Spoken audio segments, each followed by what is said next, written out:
Accountancy का एक basic concept है जिसे एक प्ले के थ्रू समझाने वाला। तो सबसे पहले एक सिचुएशन है जिसमें एक बायर और सेलर गुड्स को क्रेडिट पर सेल करके किस तरीके से ट्रांजैक्शन को परफॉर्म करते हैं। नमस्कार, मेरा नाम है Vibha Mandal as a seller. नमस्कार, मेरा नाम है Tribhuvan Rawat as a buyer. Hello Vibha, hello Tribhuvan. मुझे एक डायरी चाहिए। ठीक है। कितने की है? 550। पर मेरे पास अभी पैसे नहीं है। ठीक है, तो मैं तुम्हारे नाम पे बिल्स ऑफ एक्सचेंज बना देती हूँ, तुम उसे एक्सेप्ट कर लो। ठीक है।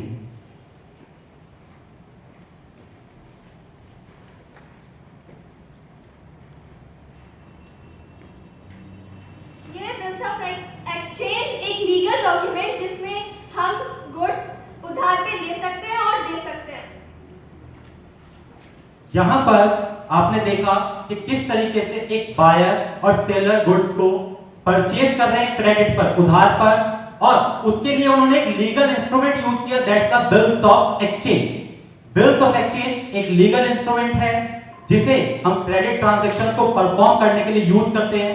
जिसने बिल्स ऑफ एक्सचेंज ड्रॉ किया, दैट्स द सेलर, उसको हम अकाउंटिंग टर्म्स में कहते हैं draw, and the term is drawing used for the buyer who purchase goods or accepts the bill। अब हम समझने वाले हैं कि किस तरीके से किसी और वजह से कैसे बिल्स ऑफ एक्सचेंज को क्रिएट किया जा सकता है। Now we move to the second situation. नमस्कार, मेरा नाम तन्मय तिवारी है एज अ फ्रेंड 2। नमस्कार, मेरा नाम प्रिया शर्मा है as a friend 1। Hello Tanmay. Hello Priya, मुझे कुछ आपसे पैसे उधार चाहिए। कितने? 5000 रुपीज।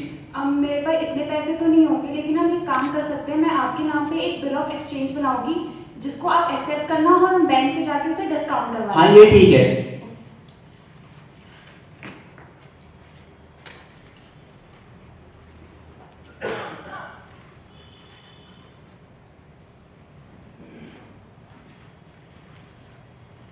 यहाँ पर हमने बिल ऑफ एक्सचेंज बनाया एक दूसरे की म्यूचुअल हेल्प के लिए। ऐसे बिल्स ऑफ एक्सचेंज जो म्यूचुअल हेल्प के लिए बनाए जाते हैं उन्हें एकोमोडेशन बिल कहते हैं।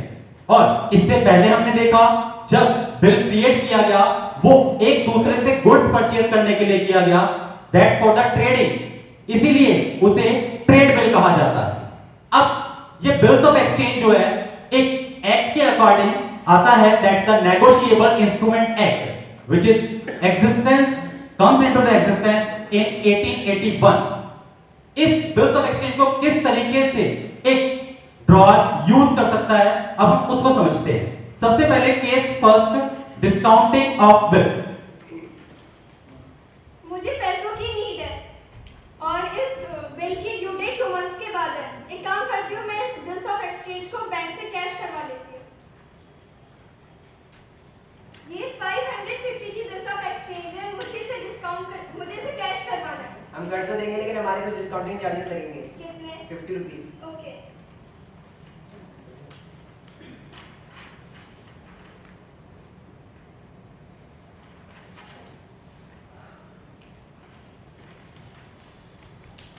यहां पर एक ड्रॉअर ने बिल को बैंक से कैश करा लिया। जब एक बिल को बैंक से कैश कराया जाता है, that's the discounting of bill. Discounting of bill में बैंक ने 550 रुपीज का बिल चार्ज लिया, लेकिन बदले में सिर्फ 500 रुपीज दिए, 50 रुपीज उसने चार्जेस डिडक्ट किए, दैट्स द डिस्काउंटिंग चार्जेस। इसी तरीके की इनकम्स होती हैं जो बैंक की इनकम का सोर्स होते हैं। हमें बेसिकली इंटरेस्ट इनकम्स के बारे में पता होता है, ज्यादातर इस तरीके की इनकम्स के बारे में नहीं पता होता। तो ये एक इनडायरेक्टली इनकम है, discounting charges. Now we move to the next situation, that's the endorsement of bill. जब बिल को किसी एक व्यक्ति से किसी दूसरे व्यक्ति पर ट्रांसफर किया जा सकता है।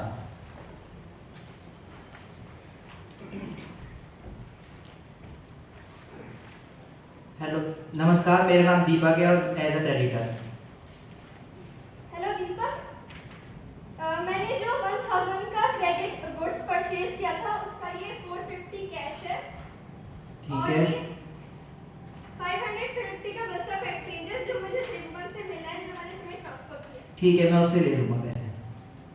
यहां पर आपने देखा कि ड्रॉअर ने अपना बिल्स ऑफ एक्सचेंज किसी और के फेवर में ट्रांसफर कर दिया। यानी जब एक ड्रॉअर अपना बिल किसी और के फेवर में ट्रांसफर कर देता है, उस सिचुएशन में जो ड्रॉई था जिसने बिल्स ऑफ एक्सचेंज को एक्सेप्ट किया था, अब वो क्रेडिटर यानी थर्ड पर्सन को बिल पे करेगा।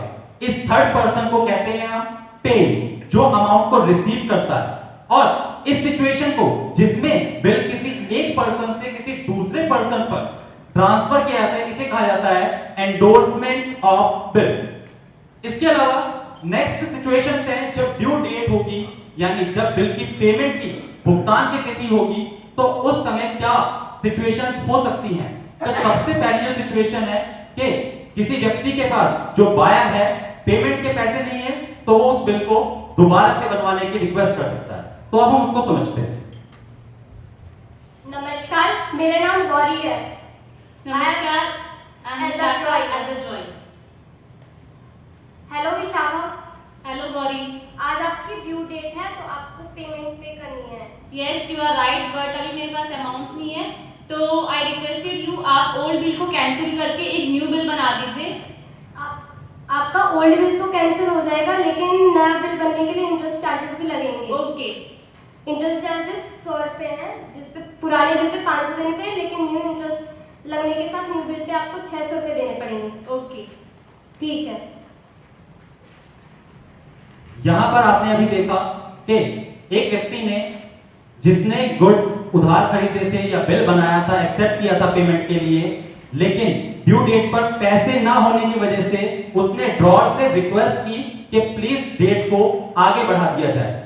ऐसी रिक्वेस्ट ड्रॉअर की मर्जी पर डिपेंड करती है, उसकी विश पर है कि वो एक्सेप्ट करना चाहता है तो कर सकता है, अदरवाइज वो उसके अगेंस्ट लीगल एक्शन भी ले सकता है। तो यहां पर एक पुराना बिल कैंसिल करके एक नया बिल बनाया, that's the renewal of bill.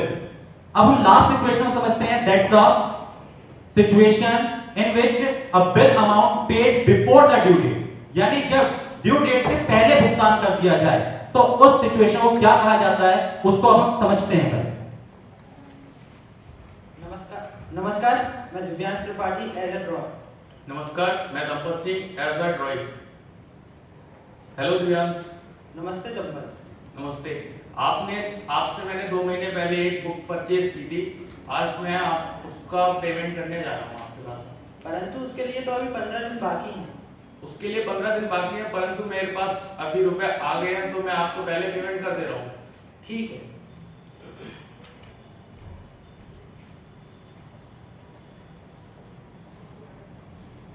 यहां पर ड्रॉअर को पेमेंट जो है ड्यू डेट से पहले मिल गई है। जब भी ड्रॉअर को ड्यू डेट से पहले पेमेंट मिल जाती है, उस सिचुएशन को कहा जाता है रिटायरमेंट ऑफ बिल। तो थैंक यू सो मच। आज हम सभी ने, मेरी पूरी टीम ने आपको बिल्स ऑफ एक्सचेंज के बेसिक कंसेप्ट को समझाने की कोशिश की। जी भाई साहब, कुछ रिबेट नहीं मिलेगी इनको? रिबेट मिल सकती है सर। जब कभी भी कोई पर्सन ड्रॉई एडवांस में पेमेंट कर देता है या ड्यू डेट से पहले पेमेंट कर देता है, तो उस सिचुएशन में ड्रॉअर चाहे तो रिबेट भी दे सकता है। रिबेट एक तरह का डिस्काउंट है जिसको ड्रॉअर अपनी इच्छा पर दे सकता है। और कोई प्रश्न? धन्यवाद।